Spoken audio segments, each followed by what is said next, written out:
à l'œuvre dans le dôme, les camarades qui sont passés en haut. C'est un tel temple que le franc-maçon mystique construit. Il s'efforce de travailler sur le temple de l'humanité dans son ensemble, mais puisque, quand la rose se pare, elle orne le jardin, il vise également à cultiver ses propres pouvoirs spirituels, comme annoncé dans la mer de fonte. Salomon avait déjà sollicité la main de la reine de Séba et avait été accepté. Donc, ayant le sentiment que la rencontre avec Hiram pourrait changer son affection, il s'efforça de compléter leur mariage avant d'accorder son souhait de rencontrer le grand maître. Mais la reine était obstinée. Elle sentait la grandeur du maître, artisan, dont l'habileté avait œuvré sur le merveilleux temple, et elle se sentait intuitivement attirée vers cet homme d'action, comme elle n'avait jamais été agitée par la sagesse de Salomon, qui trouvait seulement l'expression verbale dans des discours fleuris et des idéaux élevés qu'il était incapable de réaliser. Par conséquent, la réticence de Salomon à la laisser rencontrer Hiram Abith rendit la reine d'autant plus anxieuse et importune, de sorte que finalement Salomon fut contraint de céder à sa demande, et il fit venir à contre-cœur le grand maître. Lorsque Hiram apparut, et que Salomon vit la lumière de l'amour s'allumer dans les yeux de la reine de Séba, la jalousie et la haine prirent racine dans son cœur.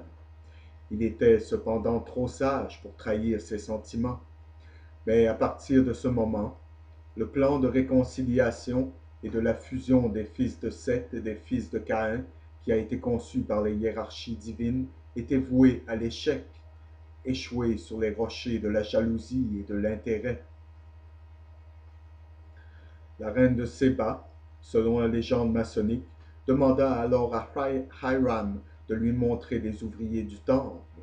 Le grand maître frappa sur un rocher à proximité avec son marteau, de sorte que les étincelles de feu jaillirent, et au signe du feu, couplé avec le mot de puissance, les ouvriers du temple affluèrent autour de leur maître dans une grande foule que personne ne pouvait compter, tous prêts et désireux d'agir selon sa volonté. Et ce spectacle impressionna tellement la reine de Séba du merveilleux pouvoir de cet homme qu'elle décida de quitter Salomon et de gagner le cœur de Hiram.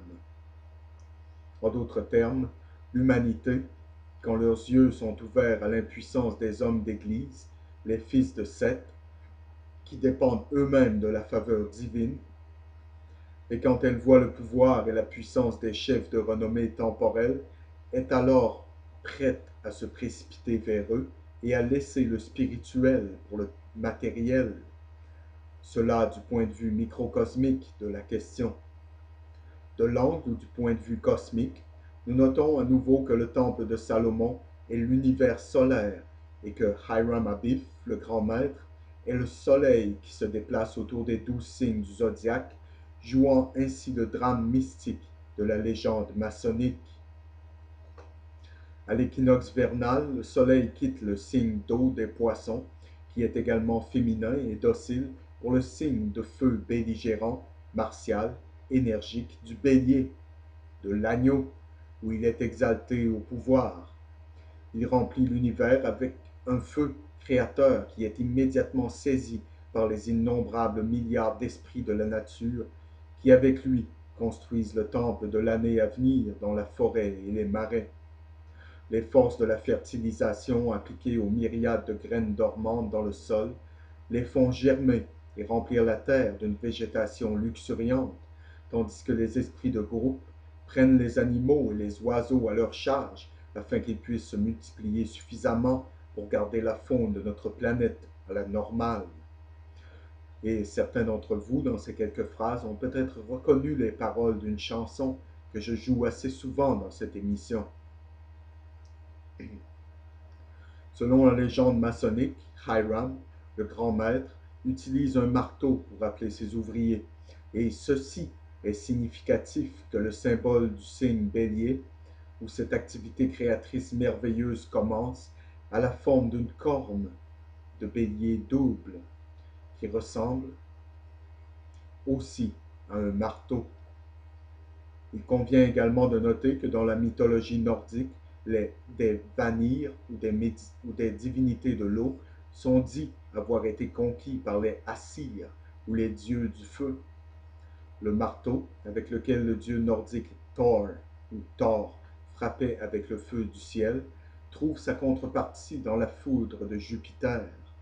Comme Hiram, les Assyres appartiennent à la hiérarchie du feu, aux esprits de Lucifer, aux fils de Caïn, qui luttent pour la maîtrise positive par l'effort individuel et maintiennent ainsi l'idéal masculin, le phallus, l'obélisque, la force créatrice, la pensée, la volonté et l'acte, qui est diamétralement opposé à celui de la hiérarchie qui travaille avec l'élément plastique, l'eau.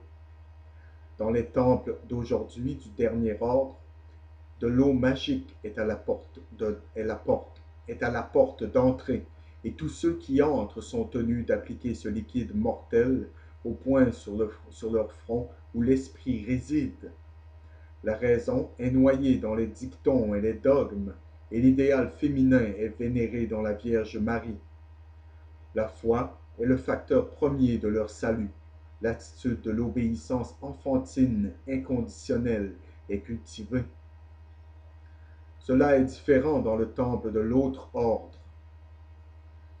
Lorsque le candidat y entre, pauvre, nu et aveugle, il lui est immédiatement demandé ce qu'il cherche, et quand il répond la lumière, il est du devoir du maître de lui donner ce qu'il demande et de faire de lui un Freemason, littéralement un enfant de la lumière, ou les fils de la lumière. Il est aussi de son devoir de lui apprendre à travailler, et un idéal mâle, Hiram Abiff, le maître artisan, est présenté pour l'émulation. Il apprend à être toujours prêt à motiver sa foi. Comme il se qualifie pour le travail, il s'élève étape par étape, et à chaque degré plus de lumière est donnée. Il y a 3 fois 3 degrés dans les mystères mineurs.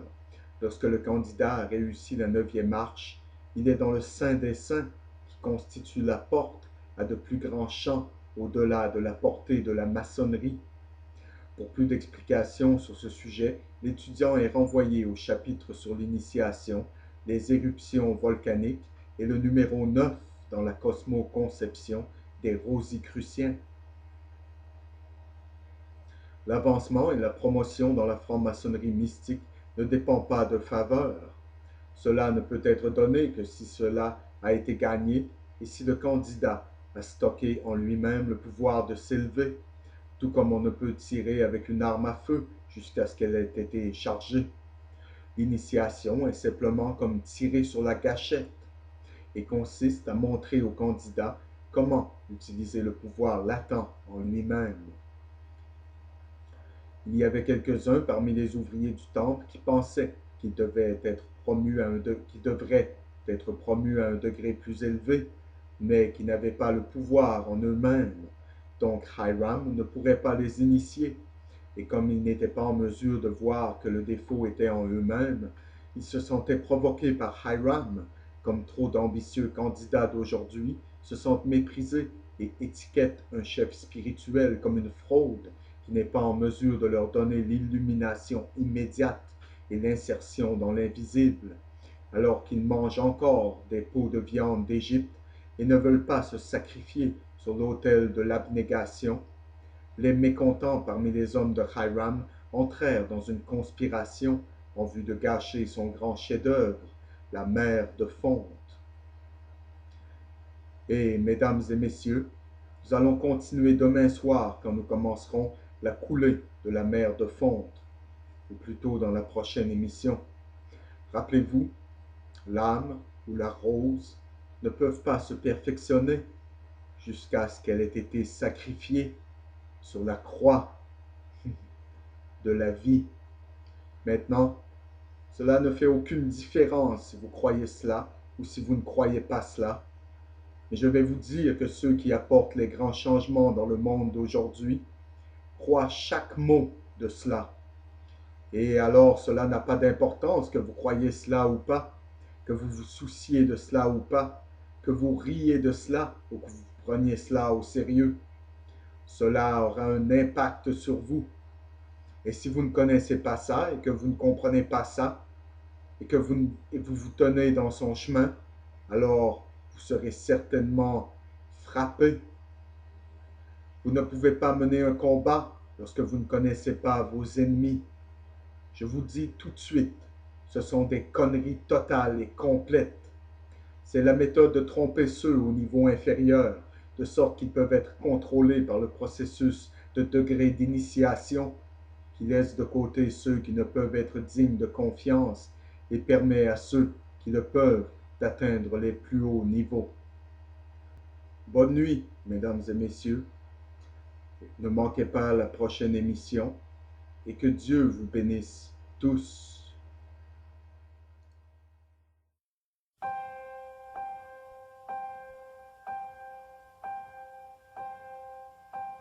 Some say love, it is a river that drowns the tender reed.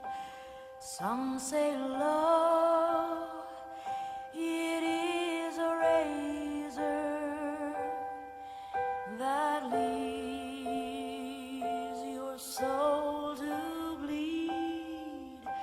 Some say love, it is a hunger, an endless aching need. I say love, it is a flower, and you, its only seed.